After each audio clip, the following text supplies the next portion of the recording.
Durante el desarrollo de este programa de diagnóstico ambiental hemos detectado una serie de amenazas o advertencias que podrían eventualmente afectar la estabilidad ambiental del humedal del río Cruce. Ahora, algunas de estas amenazas se derivan de estudios llevados a cabo por los científicos, por los investigadores, y otras de las percepciones recogidas de las comunidades aledañas al área del humedal. Ahora, como tales percepciones forman parte del conocimiento ecológico local, o específicamente del estudio del conocimiento ecológico local, la hemos incluido en este programa de diagnóstico.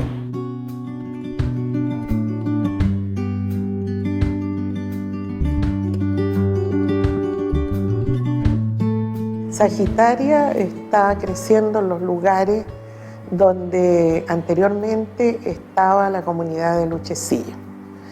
El luchecillo murió, esta planta acuática sumergida atrapaba mucho sedimento, entonces con el tiempo este sedimento que había quedado en el agua, ¿cierto?, se precipitó, entonces en esa zona disminuyó la profundidad del agua.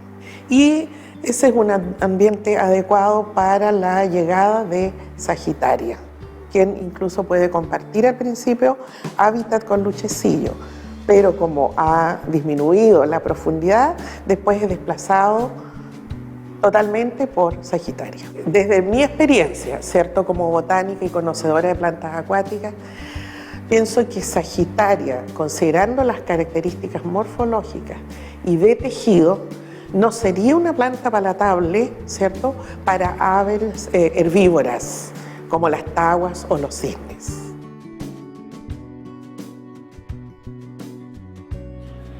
La causa de que aparezca la tortuga de orejas rojas en los humedales de Valdivia obedece principalmente a la liberación por parte de la gente que las ha criado desde pequeñas como mascotas y que al final, al ser un reptil de rápido crecimiento, la gente se aburre o que la tortuga se puede colocar agresiva, por lo tanto ya no es un animal carismático. El crecimiento de estas tortugas es relativamente rápido. En general, el tamaño cuando se compran como mascotas son entre 5 y 6 centímetros. Alrededor de un año y medio pueden alcanzar fácilmente 15 centímetros. A pesar de que los humedales de Valdivia probablemente no ofrecen la temperatura óptima para la reproducción de Trachymia scripta, la tortuga de orejas rojas, probablemente en la época de mayor temperatura, en el verano por ejemplo, la tortuga logre reproducirse aquí, como ha ocurrido en otras partes del mundo. Nosotros tuvimos en nuestro poder una espécimen de tortuga de orejas rojas proveniente del Parque de Zabal, y tuvimos la oportunidad de hacer análisis estomacal de este animal, donde encontramos partes de anfibios, insectos acuáticos y camarones. Esto tendría como consecuencia la disminución de un ítem importante en la dieta de truchas, algunas garzas y el huillín, ya que se ha demostrado con estudios anteriores que el camarón forma parte de la dieta de estos animales.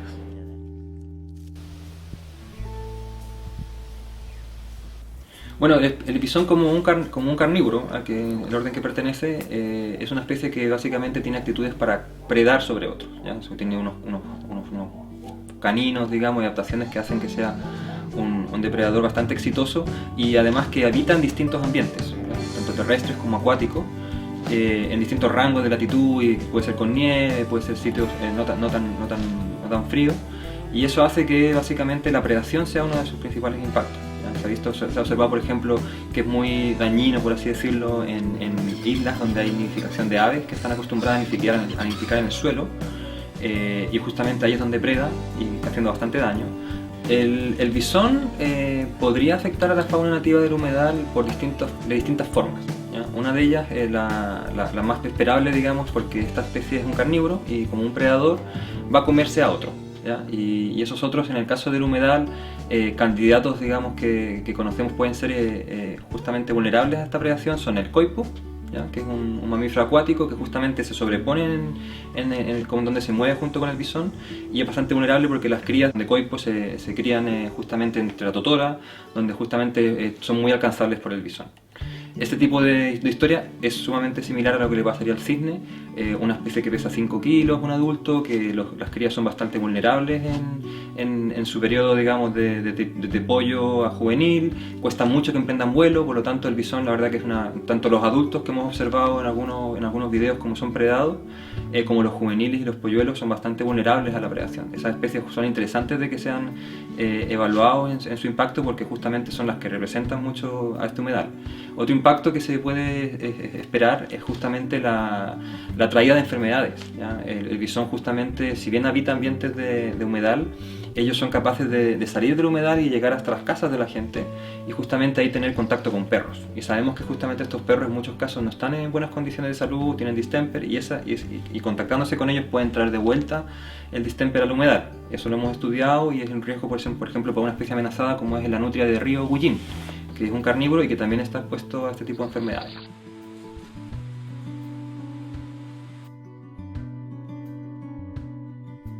La metodología que ocupamos para realizar este estudio se dividió en 2 etapas. Nosotros trabajamos primero en la identificación de los usos del suelo en el sector del humedal Río Cruce.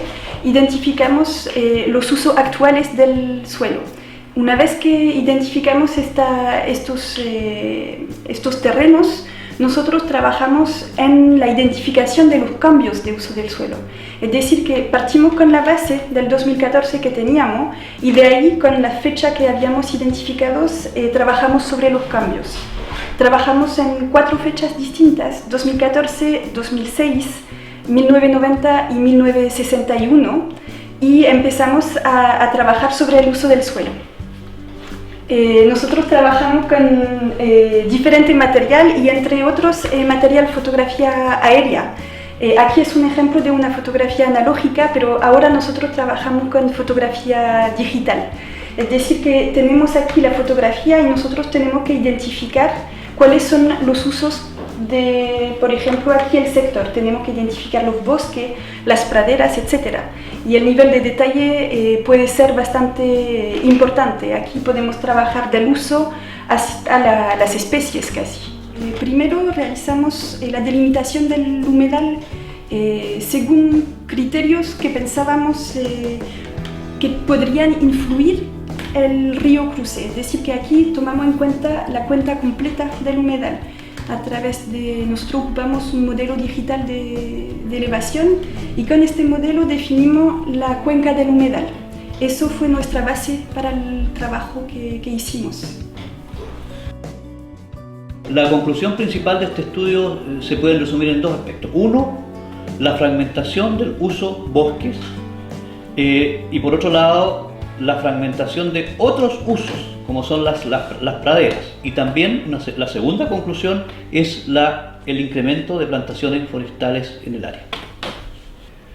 La fragmentación y cambio de uso del suelo que se determinó en este estudio no es un antecedente suficiente para decir que el cambio de esa plantación va a tener un efecto sobre el humedal. Pero si continuamos con este esquema de cambio de uso de suelo hacia plantaciones forestales, efectivamente se va a tornar en una amenaza para el humedal.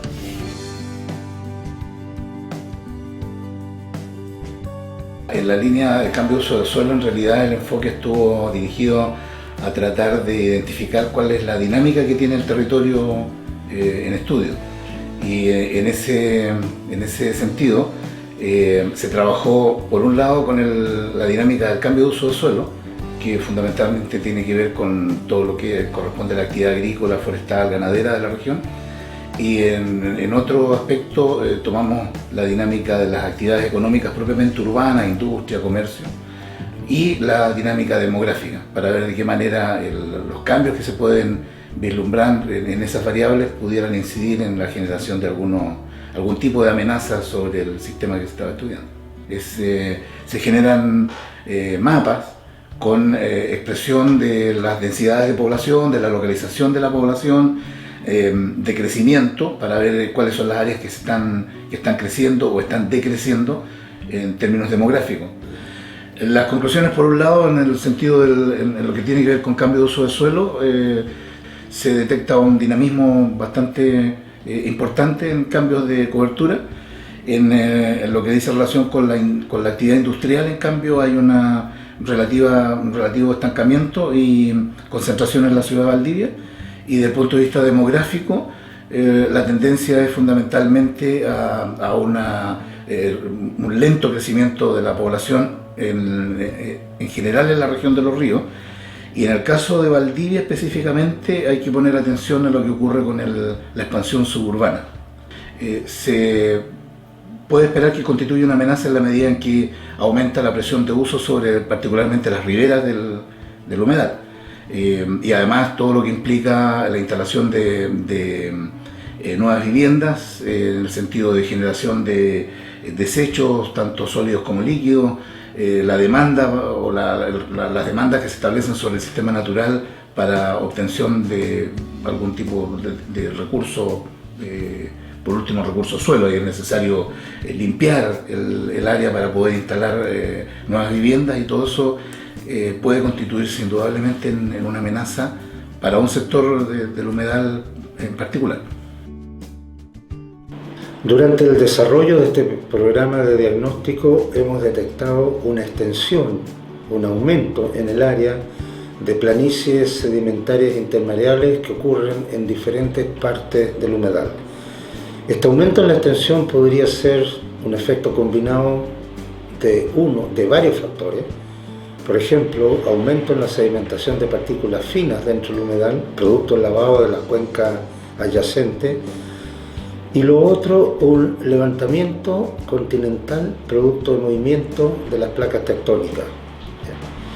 Recordemos que cada vez que hay un terremoto y que tiene epicentro en el fondo marino frente a Valdivia, esta zona se hunde. Posterior al terremoto, las placas se acomodan y se produce un movimiento opuesto, es decir, el continente se empieza a levantar lentamente. Lo que podría estar ocurriendo en toda esta zona, y obviamente eso se vería reflejado en el humedal del río Cruce y en la aparición o en la extensión de estas planicies sedimentarias intermareales. El levantamiento del fondo sedimentario del humedal podría afectar a otros componentes biológicos del área.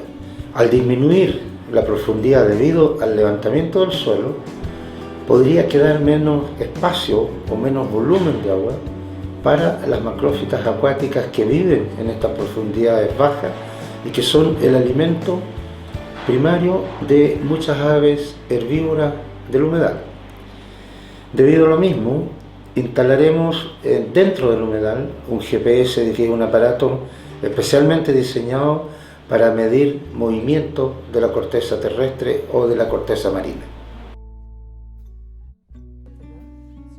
En relación a las amenazas que pueden afectar la conservación del humedal del río Cruce, tanto en el estudio del conocimiento ecológico local como en el estudio de los servicios ecosistémicos, tuvimos convergencia en encontrar, a partir de lo que declaraban los informantes entrevistados, que la presencia de la planta de celulosa de la empresa Arauco constituye todavía una amenaza. Esta percepción, instalada por las experiencias vividas en los últimos años, tiene dos dimensiones, una vinculada netamente a la contaminación del entorno biofísico y cómo esto puede afectar la calidad de vida y la salud humana, y una segunda dimensión que desde la perspectiva socioecosistémica también es importante, porque hay que entender que para la conservación del humedal son importantes la sana presencia de las comunidades humanas. Es la amenaza psicosocial vinculada también a esa presencia, dado que las intervenciones de la empresa después de la crisis ambiental han generado un proceso de desconfianza y de ciertas divisiones entre comunidades. Esto desde una perspectiva socioecosistémica es importante, porque para lograr la conservación del humedal no solamente tenemos que pensar en los componentes bióticos, sino también en las relaciones sociales que mantienen el humedal en un estado de conservación. Claramente nos falta mucho por conocer acerca del potencial efecto de las amenazas que hemos encontrado durante el desarrollo de este programa de diagnóstico. Los resultados del programa de monitoreo en el humedal, sumado a los resultados de investigaciones específicas que se diseñen para estudiar los potenciales efectos de esta amenaza, son algunos de los caminos tendientes a suplir esta falta de información que tenemos hoy en día acerca de estas potenciales amenazas.